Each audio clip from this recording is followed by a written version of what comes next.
Dans le monde de l'horlogerie où le prestige et les labels sont tellement importants, il y a une jeune marque qui veut casser ses codes en proposant des montres très qualitatives de moyen et haut de gamme, mais avec des principes de transparence absolue sur les prix, sur la marge et sur l'origine des composants utilisés. Il s'agit de Code 41 dont vous avez peut-être entendu parler, et aujourd'hui ils vont prêter deux de leurs montres, deux modèles Day 41.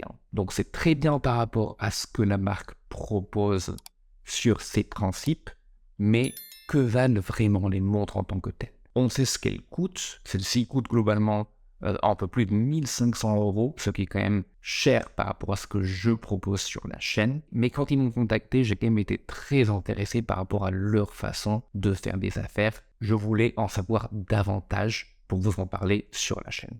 Les discours et business model, c'est bien beau, mais est-ce que ces montres valent bien les 1500 euros auxquels elles sont affichées?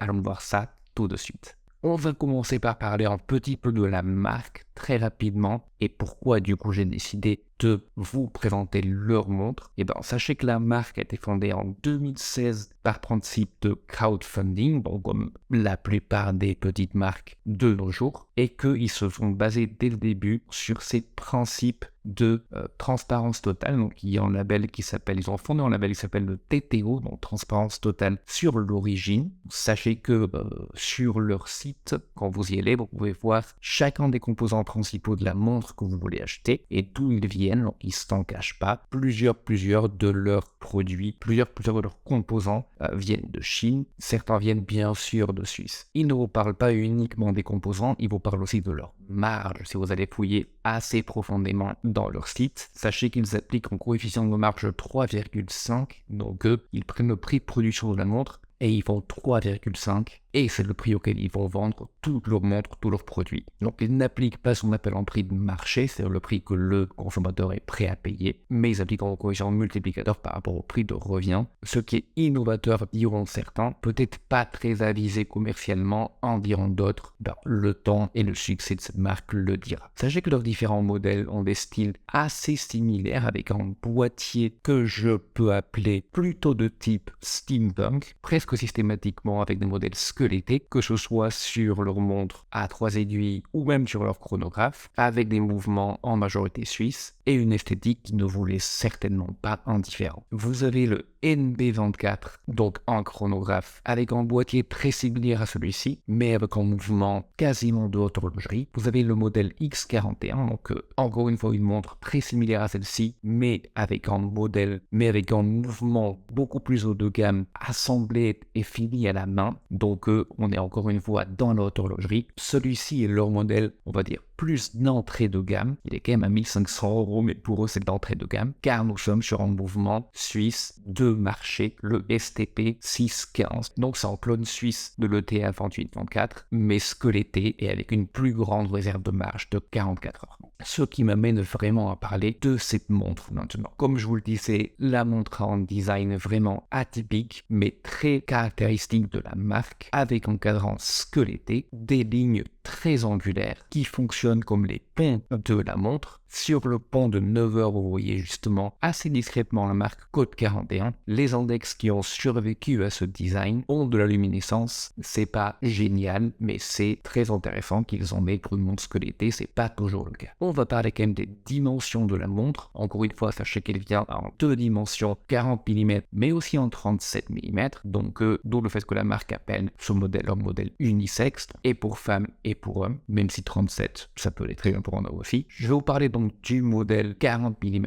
Vous avez bien sûr 40 mm de diamètre par 46,7 de corne à corne par 10,7 d'épaisseur. La caractéristique du boîtier sur plusieurs modèles est d'avoir des cornes assez éloignées l'une de l'autre, laissant un espace entre cornes assez important de 26 mm, avec cependant un bracelet de 21 mm de large. Donc vous voyez des sortes d'excroissances métalliques qui sortent des cornes pour venir entourer le haut de ce bracelet. Le boîtier est très intéressant, tout comme la montre, vraiment en style très angulaire, très majoritairement brossé. On voit du polissage pratiquement nulle part, peut-être uniquement sur le bas de la lunette, sur l'arrière de la montre qui est transparent. Soit dit au passage, vous avez du verre saphir des deux côtés avec traitement anti-reflet. Vous pouvez admirer le mouvement STP 615, je vous en ai parlé, donc encore une fois 44 heures de réserve de marche. Celui-ci était réglé en 5 positions selon la marque et il devrait être entre les 0 et les plus 15 secondes par jour. D'ailleurs, allons voir comment il performe sur le chrono comparateur.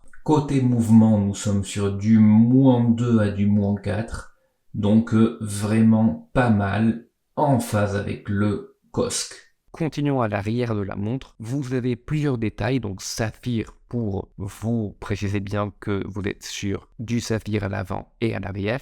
D41, donc le modèle de la montre, c'est en modèle numéroté, donc moi j'ai le modèle 656 sur 1834. Automatique TTO, donc leur label de transparence totale, code 41 la marque, bien évidemment. Et 10 ATM, c'est quelque chose de très intéressant ça. 10 ATM, ça vous permet vraiment d'aller nager avec la montre, donc c'est vraiment quelque chose de très intéressant, surtout sur une montre look un petit peu atypique comme celle-ci, notamment on voit souvent des 3 ATM, 5 ATM, donc 10 ATM c'est vraiment très très bien. La couronne quant à elle a des dents en forme de diamant et elle est signée par le 41 de la marque. Passons au bracelet car c'est quelque chose d'un bon sens très réussi de la montre. Moi j'ai opté pour le bracelet bleu car je trouve qu'il va très bien avec cette tonalité de boîtier. Regardez le design, encore une fois très brutaliste, qui match avec le design général de la montre. Vous êtes ici sur du caoutchouc, mais vraiment il y a une vraie impression de 3D avec ce bracelet, du fait qu'il remonte vraiment pas mal quand il va rencontrer le boîtier, de telle façon que vous avez des fentes de ventilation de chaque côté. Ça peut paraître uniquement du design, mais sachez que ça rend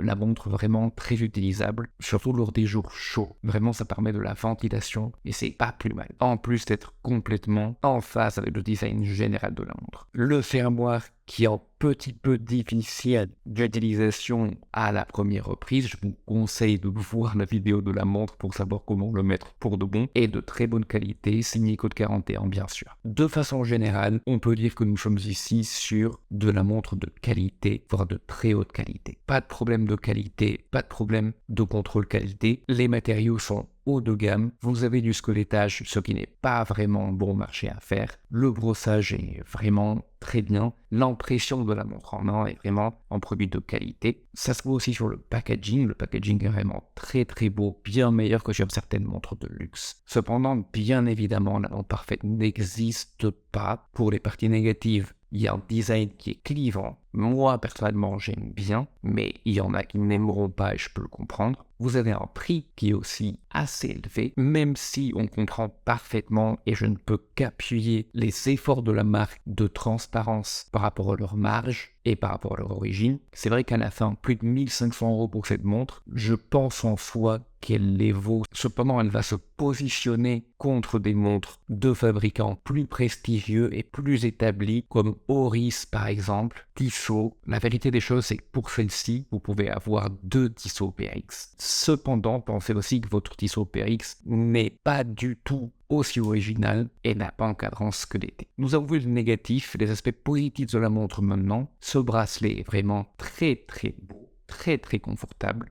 Je vais avoir du mal à m'en passer quand je vais devoir rendre la montre à la marque. Le cadran et les finitions sont vraiment très très belles, des finitions du boîtier, mais aussi et surtout du squelettage. Il y a des montres squelettes qui sont vraiment pas réussies du tout, même dans le moyen de gamme. Ici, vraiment, la qualité se voit directement. La qualité aussi présente sur le brossage et sur les produits. Même si la montre est vraiment très légère, vous avez cette impression de solidité et de qualité quand vous la prenez en main. Une montre donc très confortable, somme toute assez chère, mais à un prix juste et justifié, je dirais. Donc si elle vous plaît, je pense honnêtement qu'elle en vaut le coup. Et d'ailleurs, je ne suis pas le seul à le penser parce que le modèle est presque épuisé. Donc si cette montre-là vous intéresse, n'hésitez pas à aller jeter un coup d'œil au site de la marque. Je vous ai laissé les liens dans la description ci-dessous. Je vous remercie beaucoup d'avoir suivi la vidéo. Si les montres squelettes vous intéressent, je vous en propose d'autres